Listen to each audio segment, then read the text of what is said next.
El fin de semana estuvimos en un hospital abandonado aquí en la República Argentina. Seguramente un lugar que se pasó mucho dolor, en la que murieron muchas personas. Y quedó energía. En el lugar hay una energía muy densa, donde se puede captar actividad sobrenatural, incluso alguna presencia. ¿Por qué pasa eso, padre? Muchas veces estos lugares quedan como marcados energéticamente. Ujú. Hay entidades, hay espíritus que buscan un lugar donde hay una gran actividad de sufrimiento, de temor, de miedo, de angustia. El lugar queda como pesado, como cargado y quedan ahí como encriptados, quedan ahí como posesionados del lugar porque se alimentan de ese lugar. Las entidades, los espíritus necesitan alimentarse energéticamente. Entonces, estos lugares donde hay sufrimiento, donde hay dolor, donde hay muerte, donde hay mucha tristeza, es propicio para que estas entidades se posesionen de este lugar y muchas veces quedan permanentes, y no solo una entidad, sino varias. Cuando hablamos de entidades, hablamos de las personas que sufrieron en el lugar o también de alguna entidad de, no sé, podemos decirle el bajo astral, demonios, que se aprovechan justamente de ese dolor. Podríamos hablar de tres. Lo que yo llamo tipo A, que son espíritus desencarnados, Ujú. personas como tú, como yo que vivimos y que no evolucionamos espiritualmente, quedan como en algo que Manuel Milingo llamaba un mundo intermedio. Y entre ellos quedan los que quedaron ahí como residentes, espíritus residentes, lo que yo llamo entidades o espíritus que se quedaron ahí, otros que van vagando y encuentran como un lugar propicio para quedarse un ambiente energético donde se puedan alimentar. Y Ujú. tercero, los tipo B o demonios, ángeles caídos, como lo conocemos en el argot popular de demonios, Satanás, Lucifer, del bajo astral, como tú lo llamaste ahorita, que también les gustan estos lugares y cuando encuentran bastante actividad paranormal, les gusta centrarse en ese lugar. Podríamos decir que los espíritus no son estáticos, tanto entidades, espíritus que han desencarnado como los demonios, pero sí hay algo que tener en cuenta, que muchas veces ellos en su voluntad deciden apropiarse de un lugar.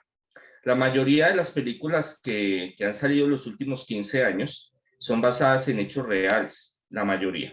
Y la mayoría hablan siempre el lenguaje literario de cinema, empieza con una posesión de una casa, con una entidad que está ahí. Llega la familia, está muy bien, muy bonita la casa, muy chévere, se sienten bien los primeros días y después ya se manifiestan estas entidades. O por el contrario, llegan a una casa o están en su casa y llega una entidad a atormentarlos. ¿Por qué? Porque este tipo de posesiones de lugares, infestación, son muy propicios a que lleguen estas entidades. Y lo más perjudicial es que como estos lugares a veces son olvidados, a veces son dejados, ellos toman como posesión. Para ellos no hay esa diferencia de que este lugar es del Estado, este lugar es de fulano, lo compró sutano, sino que este lugar es mío, o yo lo tomo, o me gustó y me quedo ahí. Y ahí es donde empiezan a ocurrir todos estos fenómenos. Usted sabe que en este mismo lugar encontramos la tumba de alguien que se quitó la vida ahí, o por lo menos eso aseguran los que viven ahí, los que conocen la ciudad. Dice que esta persona se quitó la vida en ese lugar y que fue enterrado ahí. Y muchos aseguran que es usual encontrarse el fantasma de esta persona vagando por las instalaciones de este hospital. ¿Es viable eso, padre? En la investigación paranormal hay que tener en cuenta los testimonios, eso es fundamental, Ujú. sobre todo cuando no hay conexión del uno y del otro, no tiene nada que ver relación con una persona con otra. Y si varias personas dicen, yo veo un fulano de tal, así y así y así, y hace esto y esto y esto, es muy posible. En estos lugares pasan muchas cosas, depende de la época. Muchas veces no había capacidad, hubieron muchos muertos y no tuvieron dónde enterrarlos. A veces los enterraban ahí mismo, abortos, una cantidad de cosas que estos lugares tienen. Y muchas veces también los suicidas no les permitían enterrarlos en el cementerio, en Tierra Santa. Entonces, ¿qué hacían? Los enterraban ahí. Unas épocas también en el pasado, mucha gente velaba a sus muertos en sus casas o le hacía la parte de exequias en su casa y algunos hasta los enterraban ahí. Entonces, sobre todo las personas, o yo he tenido muchos casos que se han suicidado, que se han quitado la vida, que han decidido ya no soporto más, es como una condena o es como un limitante que se tienen que quedar en ese lugar cuidándolo para atormentar, para molestar, como un castigo, lo podríamos llamar así.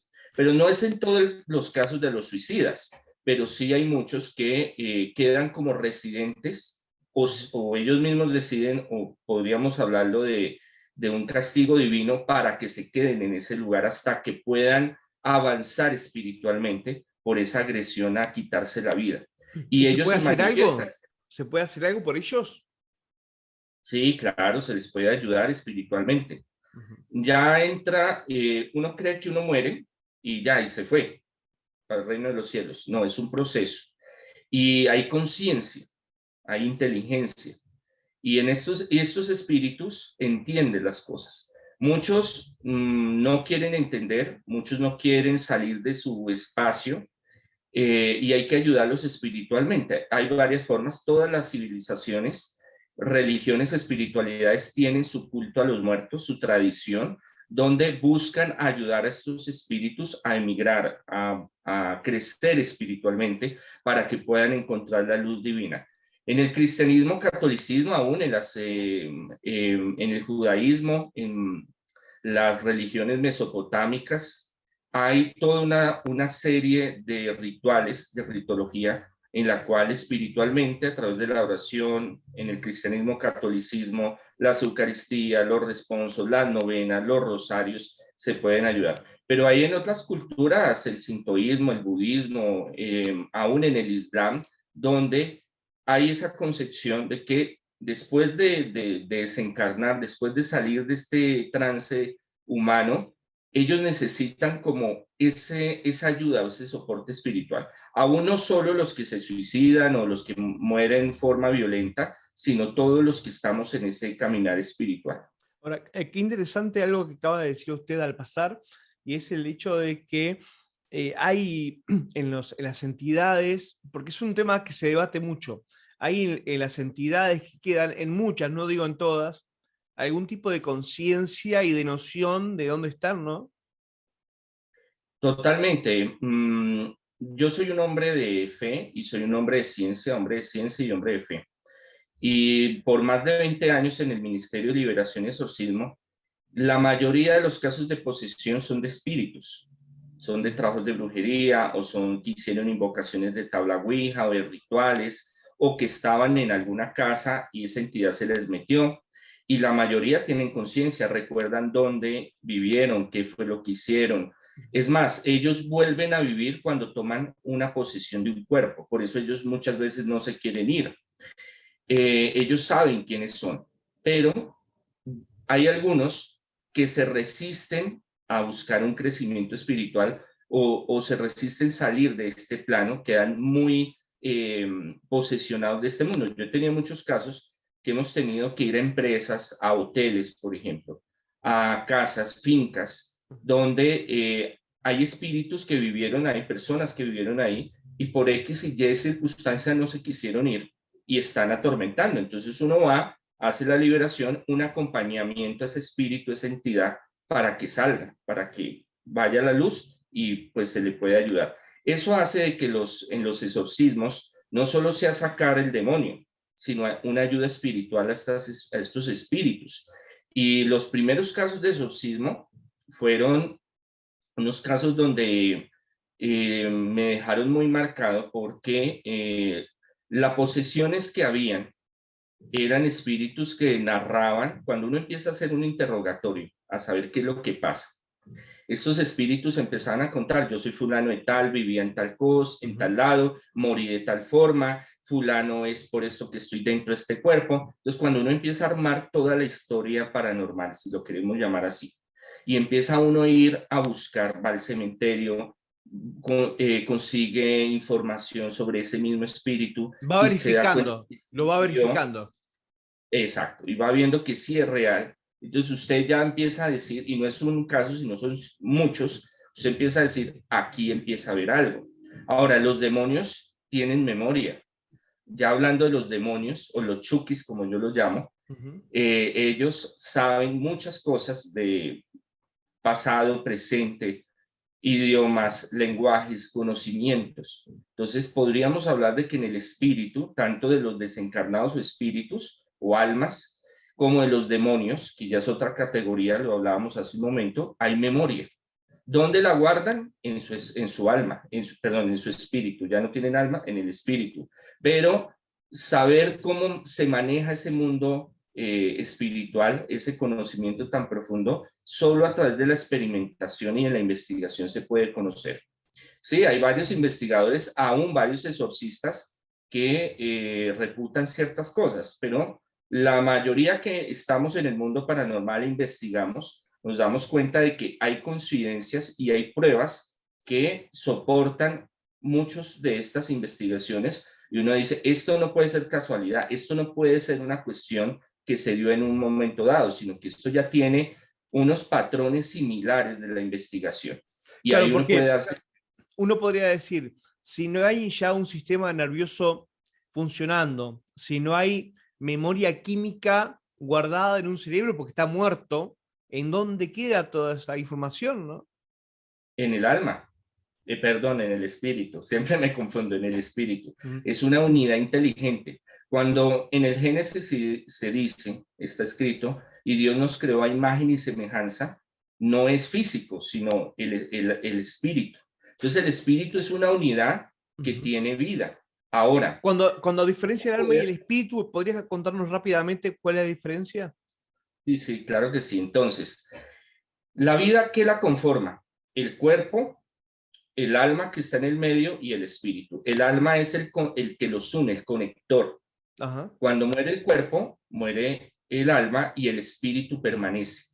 O sea, Es esa unidad. el alma está más vinculada con el ego. Sí, es como entre el canal entre los dos, Es el entre nexo. las. Sí, sí, sí, es Okay. lo que los une a nuestro material biológico. Uh-huh. Ahí es donde nosotros empezamos a entender de que el espíritu no es solo, ay, tengo el espíritu ya, sino que es una unidad muy compleja donde guarda sensaciones, donde guarda memoria, donde tiene inteligencia, donde guarda recuerdos, donde puede hacer ciertas cosas. Entonces, cuando se empiezan a hacer esas investigaciones paranormales, nos damos cuenta de que hay muchas cosas que ocurren, que hay inteligencia. Por ejemplo, los fenómenos poltergeist o de movimiento de objetos, no solo la sugestión o el poder psíquico mental, sino espiritual de estas entidades que pueden acumular energía electromagnética y mover objetos, por ejemplo, manifestarse a través de psicofonías, a través de cámaras, a través de video. Y en el exorcismo, cuando estamos en los rituales, ahí se manifiesta. Eso es algo muy real.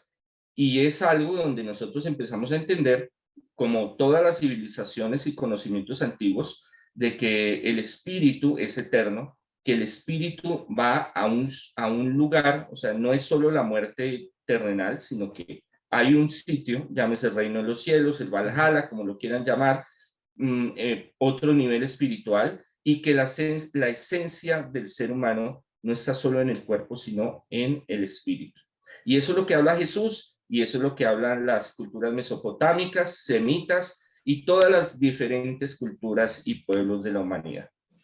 Usted sabe que en este hospital que acabamos de investigar, también es frecuente la presencia de un encapuchado. Este hombre dice que va desde la unidad de terapia intensiva, donde funcionaba la unidad de terapia intensiva, hasta la morgue, que va y viene, y mucha gente lo ha visto a lo largo del tiempo.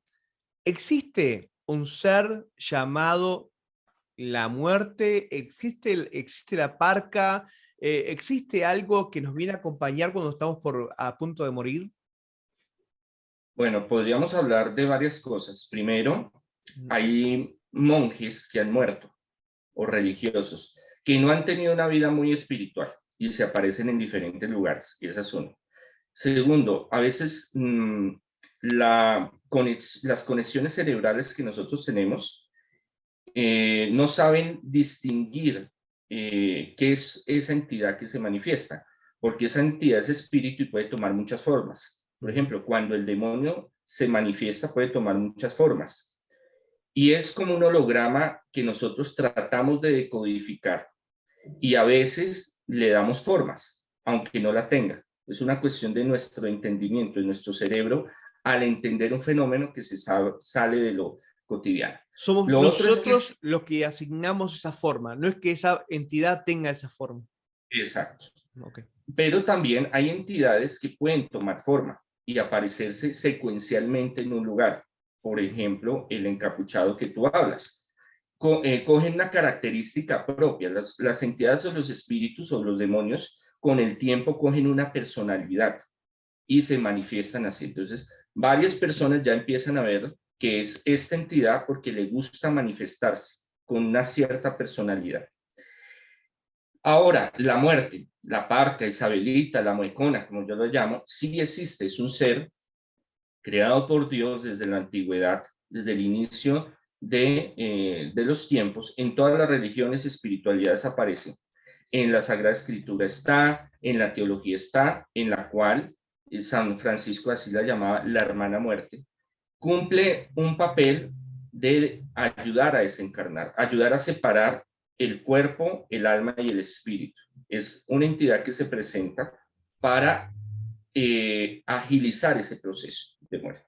Por eso muchos en el lecho de muerte, en los momentos, o que han tenido experiencias ya al borde de la muerte, han tenido, antes de ver el túnel, antes de ver a la Virgen María o a sus familiares o a sus seres queridos, o la experiencia que tengan post-mortem, en ese momento de desconexión de muerte cerebral, podríamos llamarlo así, que muchos científicos hablan, ven a un ser que llega y se les aparece. ¿Qué es lo que pasa? Que en la Edad Media, por la peste negra, la peste bubónica, le dieron como esa imagen de la hoz cadavérica con la capa. Y en el colectivo, en la psicología colectiva, todos tenemos como esa fijación y en las películas también nos han inculcado de que la muerte es así, pero muchas veces no, a veces es un espíritu blanco, si lo podemos llamar así, una entidad que se presenta blanca, gris, negra, que en el momento de que usted va a partir se manifiesta. Los que han tenido esas experiencias las cuentan y las narran. Dicen, a mí me pasó esto, a mí me pasó esto, en todas las culturas, en todos los tiempos, porque esto no es solo moderno. Y entonces ya ahí cabe la pregunta, ¿existirá o no? Pues es una cuestión de que cada uno puede sacar sus conclusiones. Mucha gente debe estar viendo ahora y debe estar preguntándose si la muerte, este ser, llamémosle la muerte, es buena, mala o solamente es. Es, pero también hay una cuestión de suplantación, podríamos llamarlo así.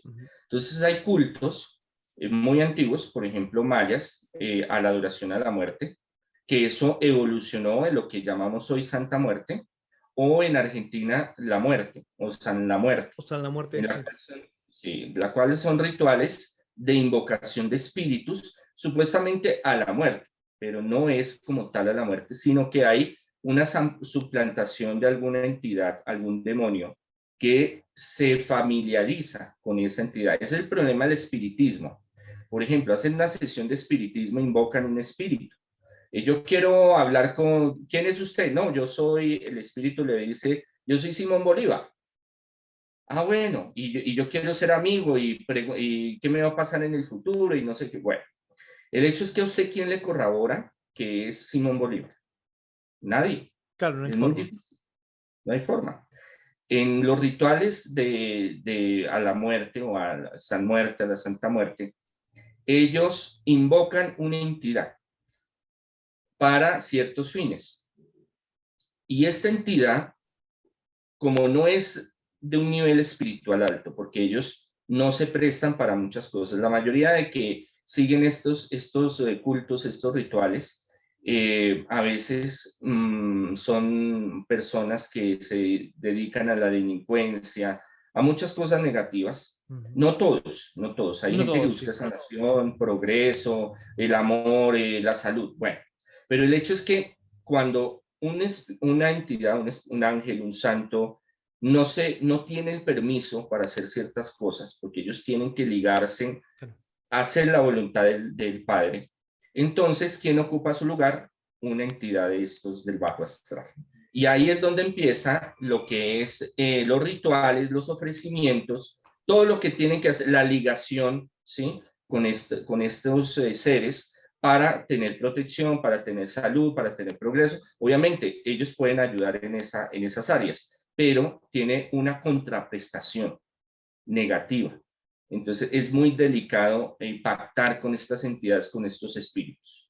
Padre Tirado, le agradezco muchísimo esta entrevista. Marco, es un gran placer, un honor que me hayas invitado a tu programa. El Señor te bendiga. Gracias.